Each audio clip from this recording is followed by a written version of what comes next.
O ano era 1996. Acreditem vocês ou não, eu tinha apenas 5 anos de idade, apesar de parecer um pouco mais velho que isso. Você também. Um homem utiliza um navio de pesquisas russo para filmar os destroços de um navio que havia afundado lá no início do século XX. E aí esse homem, ele decide criar uma réplica deste navio numa praia do México. E pouco mais de um ano depois, esse homem lança aquele que foi o longa-metragem mais caro já produzido na história até então. Uma produção que custou mais de 200 milhões de dólares. Esse filme ele foi um grande sucesso de bilheteria. Esse filme foi indicado a 14 Oscars, venceu 11 prêmios, incluindo de melhor de melhor filme e de melhor diretor. Será que o investimento de 200 milhões de dólares valeu a pena? Eu diria que sim, não apenas em termos de premiação, como reconhecimento do Oscar, mas até mesmo financeiramente. Porque esse filme, ele rendeu a bilheteria total de 2,2 bilhões de dólares. E permaneceu como um recorde por 12 anos, sendo superado apenas pelo filme Avatar, do mesmo diretor James Cameron. De qual filme estou falando? Todo mundo sabe. Titanic. Qual casal nunca fez uma pose de Jack Rose lá na frente de um barco? Eu já fiz isso. Você não? Não, eu acho que a gente já fez já. Quem daqui dentre as mulheres nunca chorou com aquele filme de mais de 3 horas de duração? Nós homens às vezes choramos de raiva, né? A gente já queria ver o jogo logo em seguida, mas o negócio estava lá ainda. Há milênios, naufrágios chamam a nossa atenção e despertam a nossa curiosidade. No mundo existem centenas ou talvez milhares de histórias de tirar o nosso fôlego que tratam de naufrágios. Por exemplo, em 1945, um navio alemão chamado Wilhelm Gustloff naufragou, deixando o maior número de vítimas em um naufrágio na história, mais de 9.000 pessoas, entre militares e civis, que transportavam refugiados e combatentes ali durante a guerra. E o texto que nós vamos ler hoje, irmãos, é a história de um quase naufrágio que foi milagrosamente evitado pelo próprio Deus.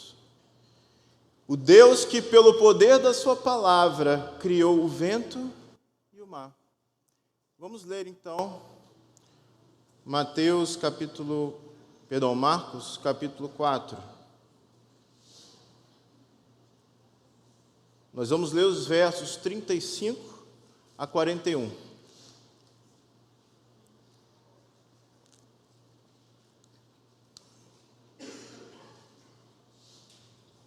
Marcos, capítulo 4, versos 35 a 41. Naquele dia, sendo já tarde, disse-lhes Jesus: passemos para outra margem.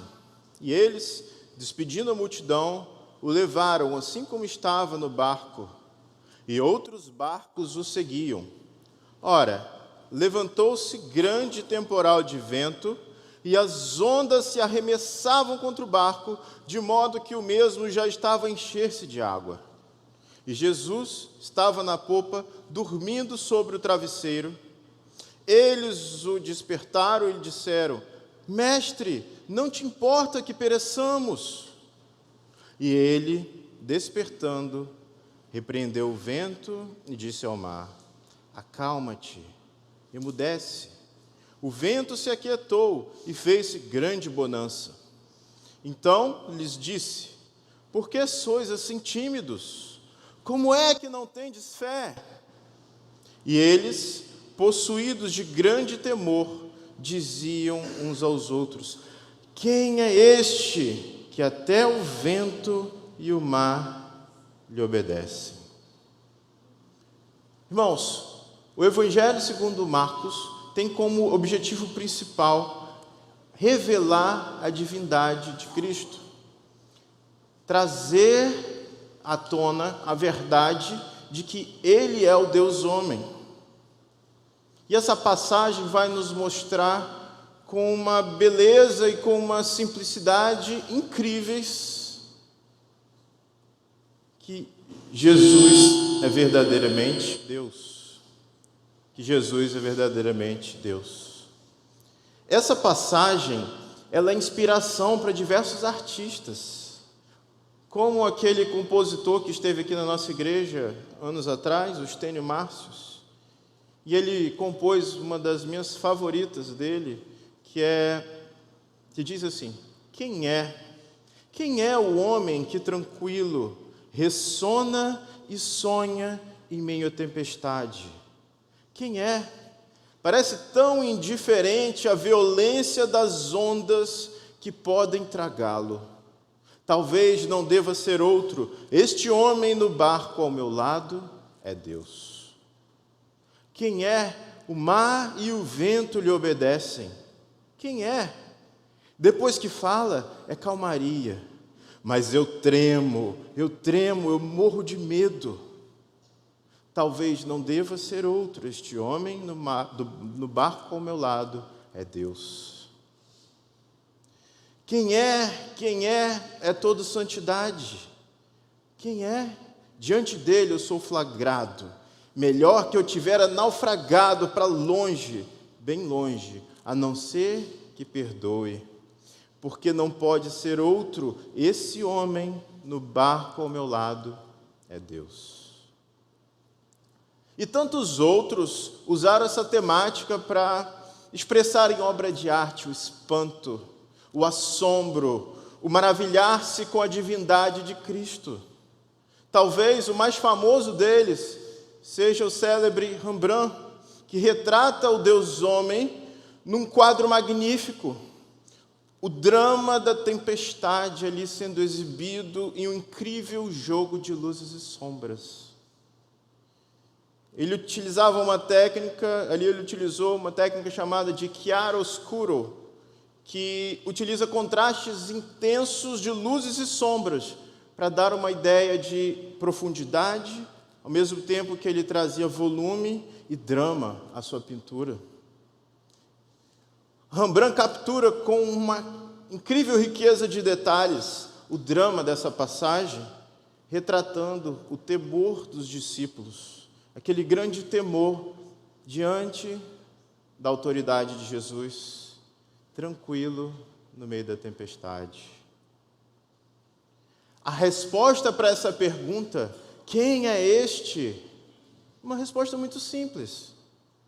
Quem é este que até o vento e o mar lhe obedecem? Basta nós olharmos para o testemunho de João, capítulo 1, verso 1, que vai dizer: no princípio era o verbo, e o verbo estava com Deus, e o verbo era Deus. Todas as coisas foram criadas por intermédio dele, e sem ele, nada do que foi feito se fez.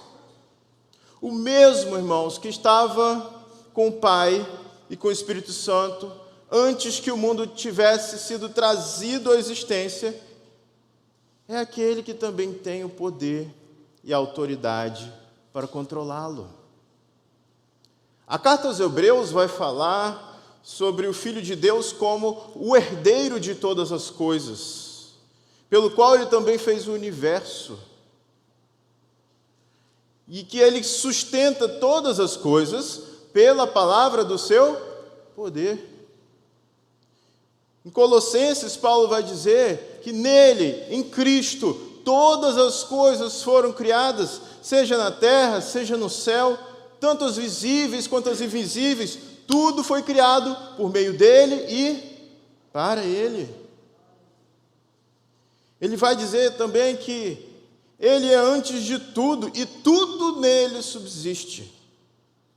1 Coríntios 8,6 vai nos dizer que existe só um Senhor, Jesus Cristo, pelo qual são todas as coisas, e nós também existimos por Ele. Jesus, ele não demonstra somente o seu poder criador, que o acompanha desde sempre, ao realizar curas e milagres nas vidas das pessoas. Ele não demonstra somente o seu poder criador ao expulsar demônios e demonstrar plena autoridade sobre o mundo espiritual, mas ele também demonstra o seu poder sobre a natureza. Ele faz com que o vento e o mar o obedeçam. Interessante notarmos que nenhum acidente geográfico é tão mencionado ou tão citado nos evangelhos quanto o Mar da Galileia. O chamado Mar da Galileia é, na verdade, um lago de água doce. As águas, elas descem do Monte Hermon. Esse monte ele se funde ali com as colinas de Golã, ao norte, aquela região norte ali de Israel.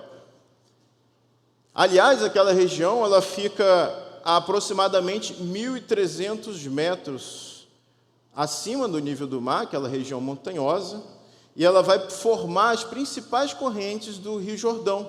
E aí ela vai seguir até formar o Mar da Galileia, mas lá embaixo, que também é chamado de Lago de Genezaré ou Lago de Tiberíades. Aquele é um lago enorme, ele possui 166 quilômetros quadrados e chega a alcançar 43 metros de profundidade. Ele fica a impressionantes 207 metros abaixo do nível do mar, de forma que nenhum lago no mundo está mais abaixo do que esse lago. Ele é o lago mais baixo do mundo. E esse lago ele possui tanta importância para Israel, que ainda nos dias de hoje, cerca de metade da água que o país consome vem desse lago, vem de lá. Irmãos, essa era a principal rota de Jesus, quando ele navegava de barco de uma região para outra ali de Israel. O QG de Jesus, o quartel-general dele, ficava em Cafarnaum, ali na margem nordeste do lago. E Jesus, ele não só viajava bastante de cidade a cidade por aquele lago, como ele também, inúmeras vezes, pregava, ensinava à beira do lago. Abram aí, por favor, ainda em Marcos 4, nós vamos dar uma olhada no verso 1.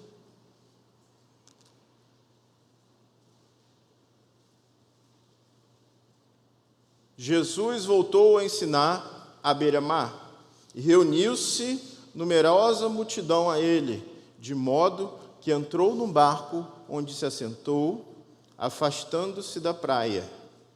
E todo o povo estava à beira-mar na praia. O que acontece aqui então, irmãos, é que a multidão ela era tão numerosa que Jesus era praticamente empurrado para a beira do lago, de forma que o barco naturalmente se tornava o seu próprio púlpito. A voz de Jesus ela refletia ali sobre as águas do lago, aquelas montanhas ao redor lhe serviam de uma boa acústica para que sua voz ecoasse e para que toda a multidão pudesse ouvir claramente. E assim todos podiam ouvir claramente a voz do Mestre. O texto também vai nos dizer que Jesus estava bastante cansado, muito cansado. O dia de Jesus havia sido um dia cheio. Eles estavam ali fazendo a travessia para outra margem, na companhia de outros barcos, e de repente, uma tempestade de vento e ondas fortíssimas se arremessam contra o barco. E as tempestades ali, irmãos, são tempestades bastante intensas. São conhecidas por serem tempestades imprevisíveis. Elas costumam ser causadas pelo choque de correntes de ar frio e de ar quente, e de repente aquele cenário muda.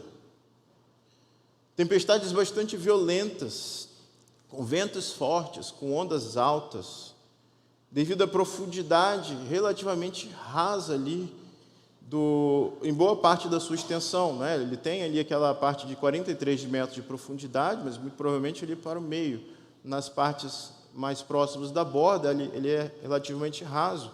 Então, tudo aquilo ali forma um cenário muito repentino e perigoso.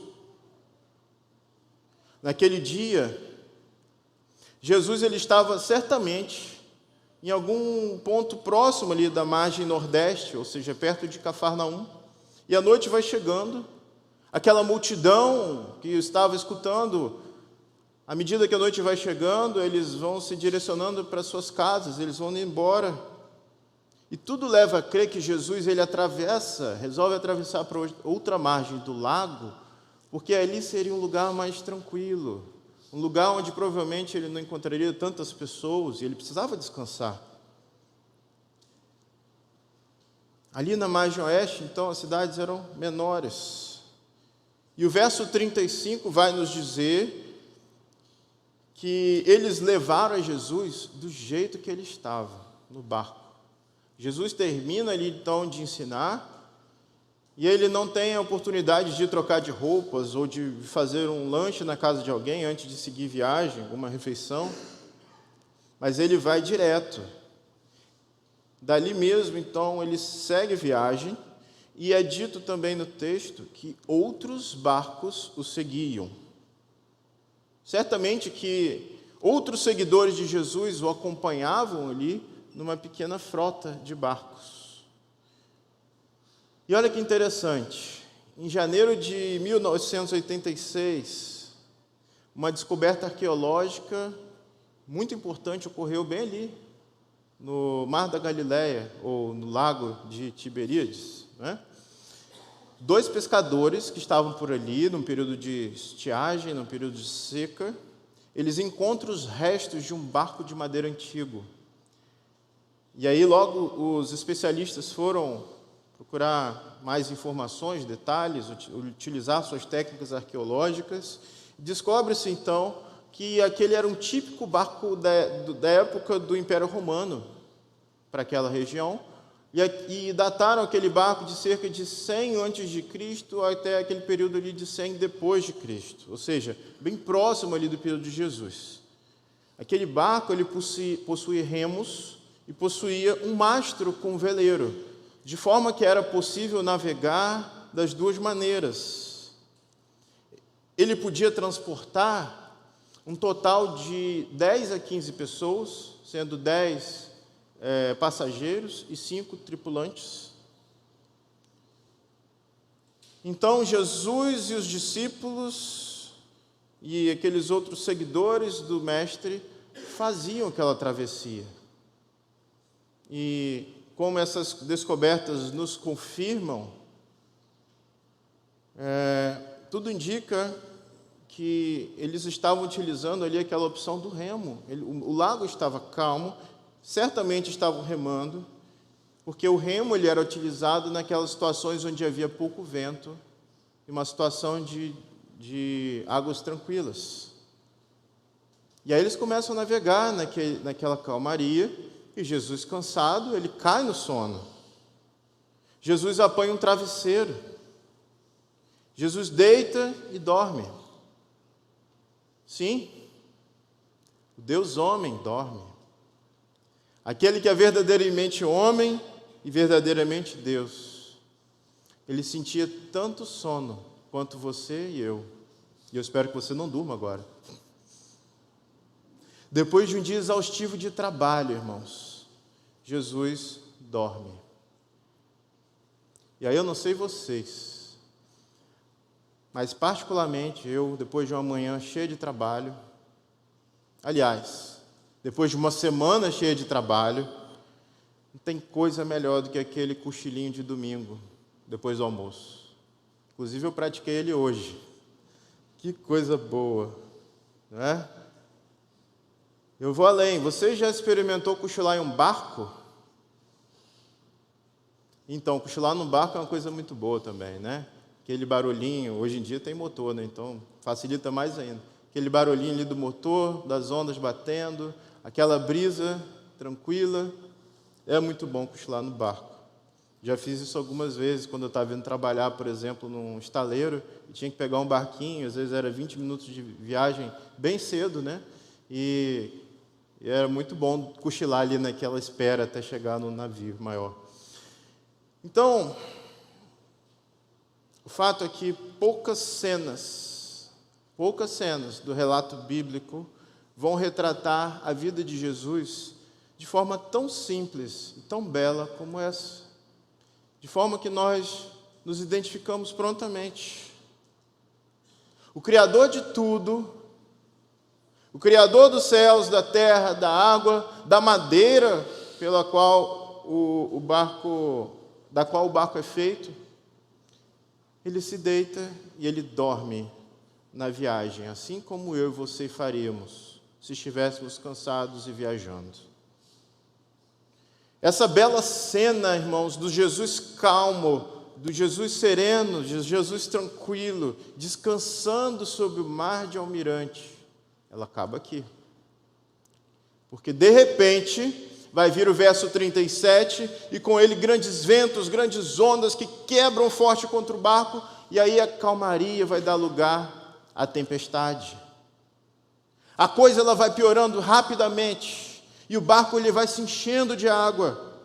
E quem já ficou parado ali na Voluntários da Pátria, num dia de chuva forte, sabe que agonia que é, não é? A água vai subindo rápido, aqueles bueiros entupidos, né? Vão fazendo com que a água se encha e sobe tão rápido que às vezes a gente fica preso ali com o carro, né? E isso nos provoca danos. Eu já passei por isso. A água, ela vai subindo e você fica prestes a ficar ali preso, ilhado, alagado. E aí quando você acha que não tem mais como piorar, passa aquela Hilux do lado e joga aquela onda, né, para piorar mais ainda as coisas. Jesus, ele estava tão cansado, mas tão cansado, que ele, mesmo diante de um cenário daquele que as coisas rapidamente mudaram e todo mundo começou a ficar temeroso pelas suas próprias vidas, ele continuava dormindo naquele barco.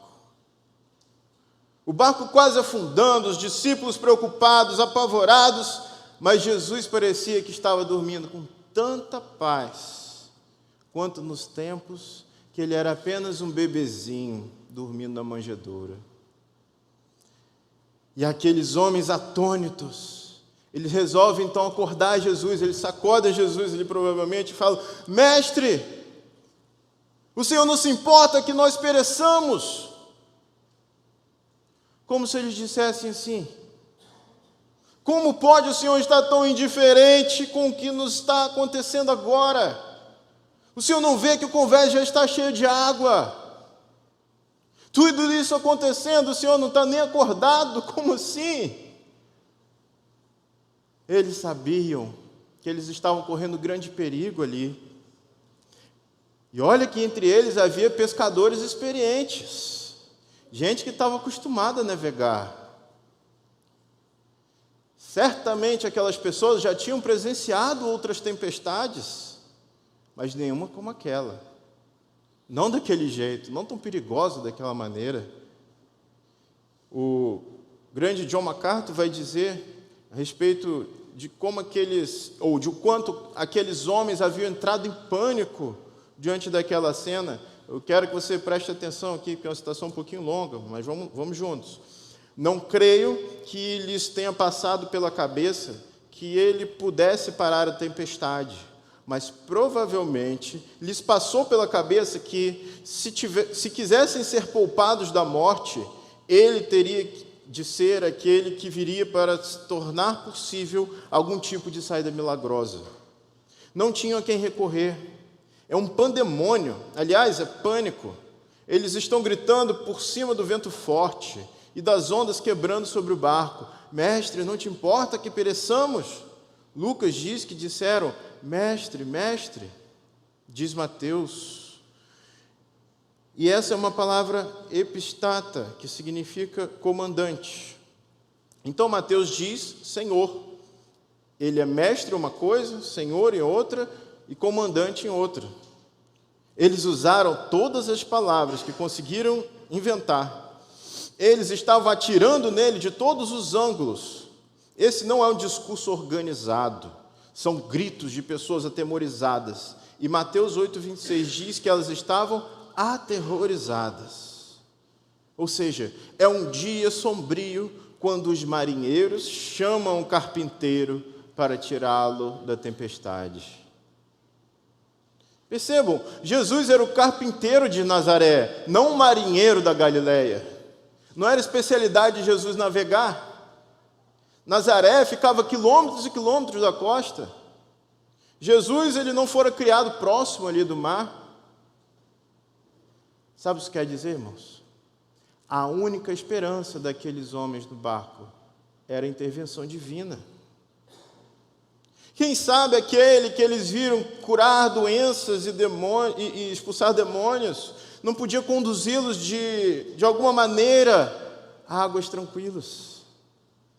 Quem sabe eles não tenham se recordado do Salmo 65:7, que diz assim: Tu que acalmas o bramido dos mares, o bramido de suas ondas e o tumulto das nações. Ou até mesmo o Salmo 89:9, que vai dizer: Tu dominas sobre o revolto mar, quando se agigantam as suas ondas, tu as acalmas. Nós não sabemos se eles se recordaram deste ou daquele salmo, mas eles jamais haviam estado numa tempestade dessas proporções. Eles sabiam o acesso que Jesus tinha ao poder divino, mas eles jamais haviam sido postos numa situação em que as suas próprias vidas estavam num risco tão iminente e tão repentino. Jamais haviam presenciado o poder de Jesus para livrar as suas próprias vidas da morte. Mas ali estão eles. Aqueles homens estão ali com uma fé pequena, com uma fé fraca, com uma fé simples, com uma fé humilde. Capazes apenas de apelar a Jesus: Mestre, não te importa que pereçamos. Nós podemos recorrer novamente aos salmos e nos lembrar daqueles momentos que o salmista até mesmo questiona a Deus. Salmo 10, verso 1 vai dizer assim, por exemplo: Senhor, por que estás tão longe?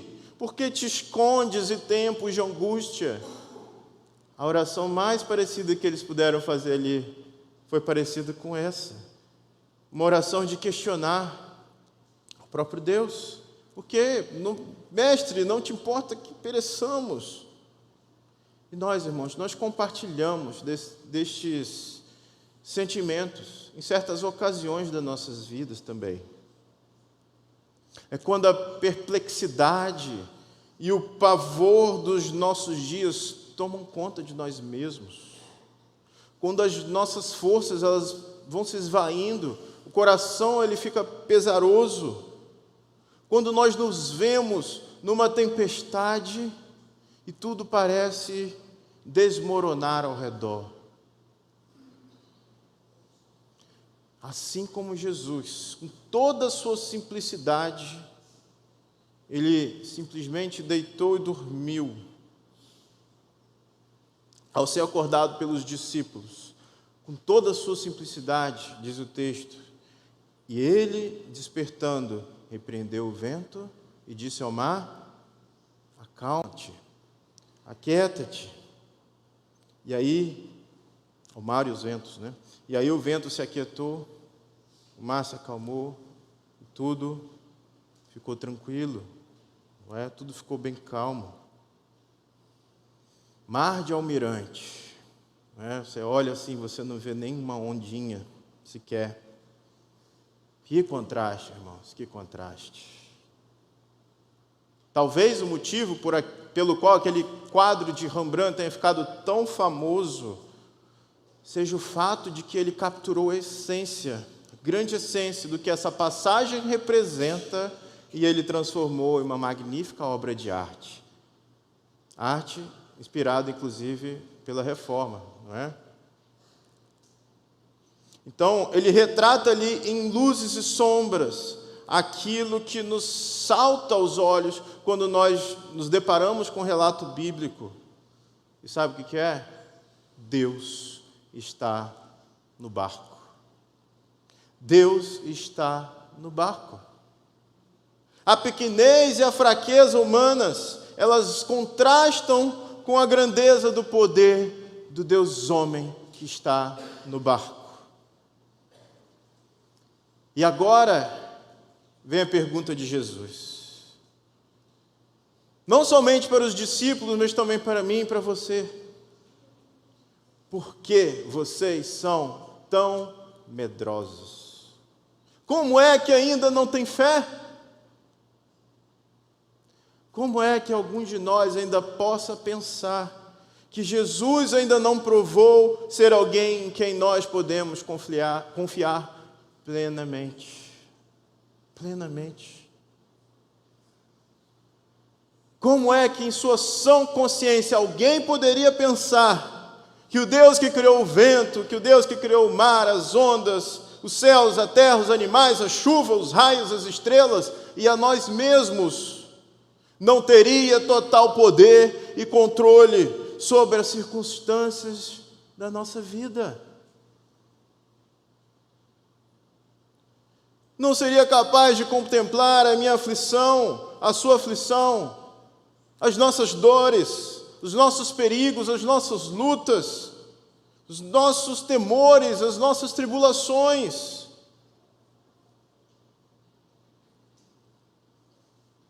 Quem em sua sã consciência poderia pensar que Ele cuida e provê, que se Ele cuida e provê para lírios e pardais, Ele não cuidaria também de pessoas de pequena fé, como eu e você? Por que vocês são tão medrosos? Ou, usando as palavras de Mateus, homens de pequena fé.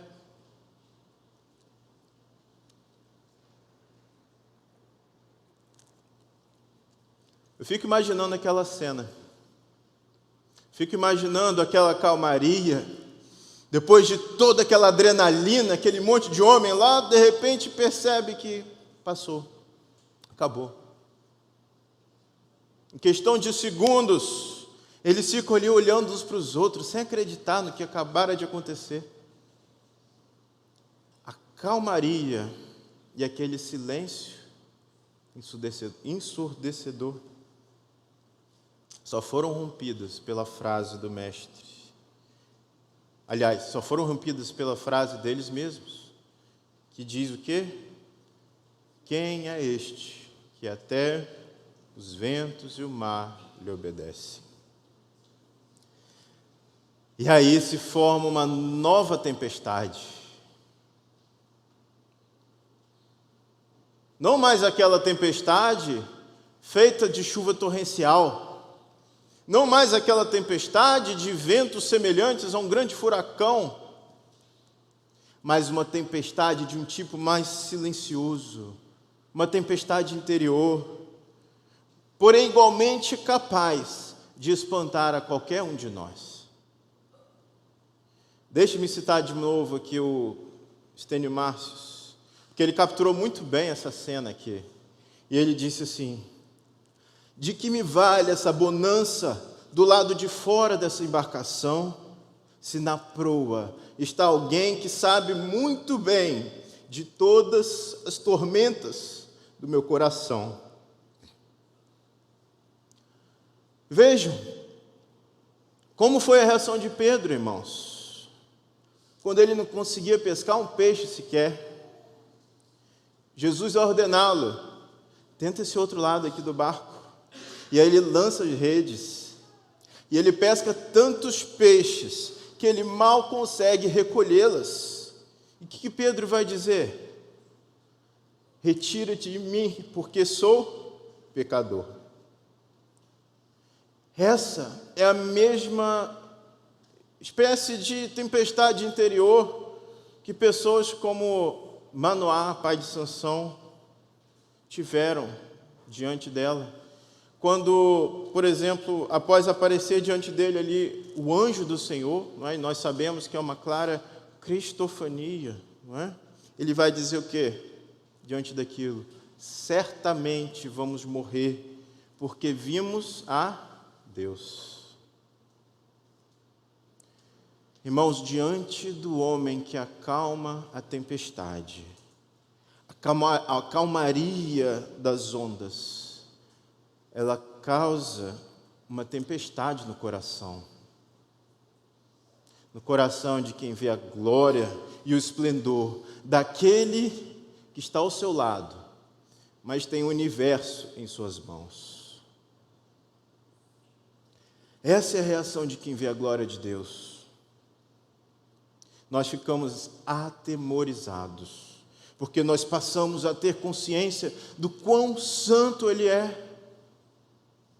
E nós também ficamos atemorizados, porque nós passamos a ter a consciência de que Ele vê o nosso pecado. Não por acaso Isaías vai reagir dizendo: sou um homem de lábios impuros.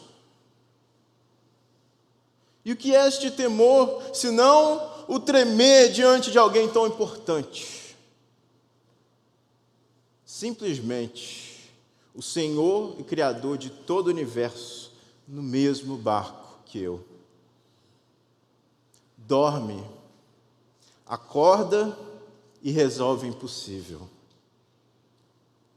Irmãos, diante de alguém assim, só existe uma reação possível para quem verdadeiramente treme diante da grandeza e da soberania de Deus.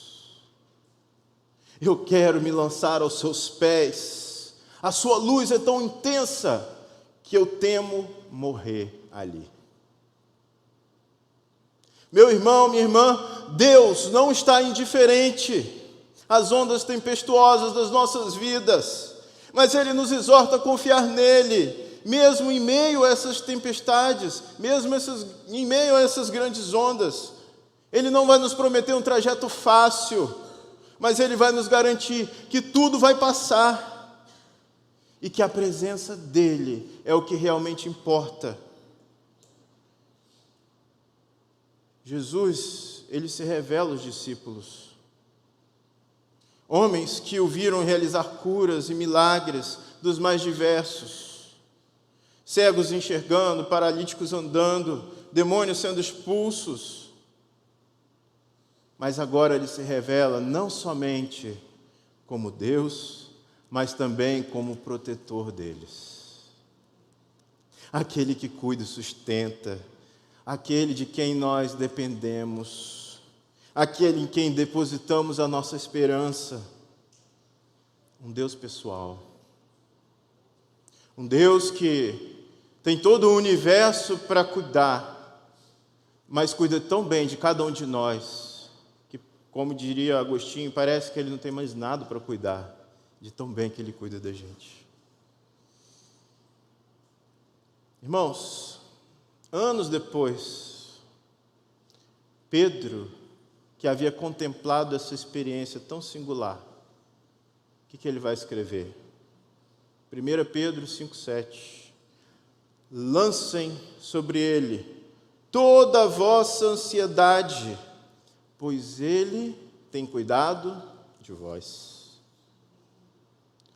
Aqui está alguém que aprendeu que o Deus Todo-Poderoso é também o Deus protetor, é também o Deus cheio de compaixão.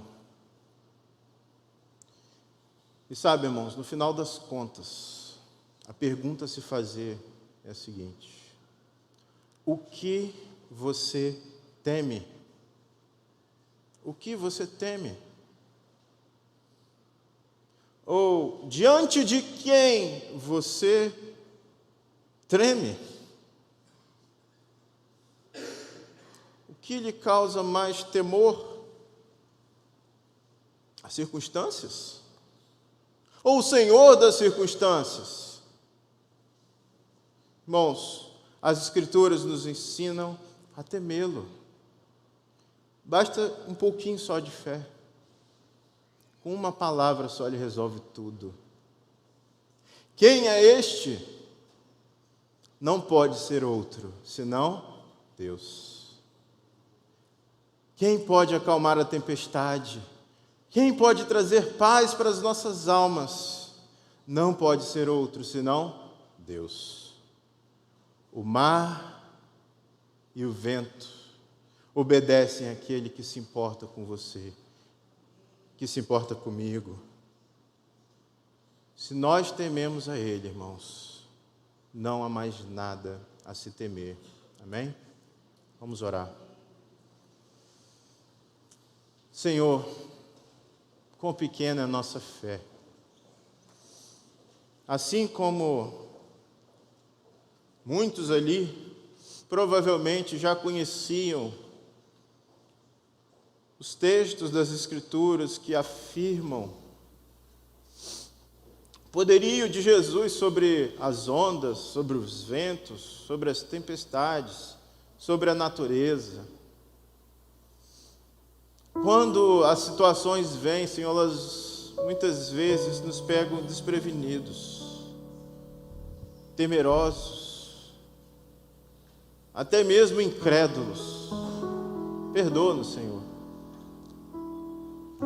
Perdoa-nos porque nós confiamos tão pouco em Ti, Senhor. Essa é a verdade. Mas, Senhor, Tu és tão bom e tão misericordioso, tão cheio de amor, tão compassivo. E o Senhor não nos abandona, nem nesses momentos, Senhor. Obrigado, Deus, por tamanho cuidado, por ser o Deus de tanta bondade, amor e misericórdia conosco. Que diante das grandes tempestades dessa vida, venhamos a confiar em Ti somente. Ó Senhor, nós ensinamos às nossas crianças que com Cristo no barco tudo vai muito bem e passa o temporal. E quantas vezes nós mesmos esquecemos disso dentro dos nossos próprios lares. Ajuda-nos, Senhor, a confiarmos em Ti, como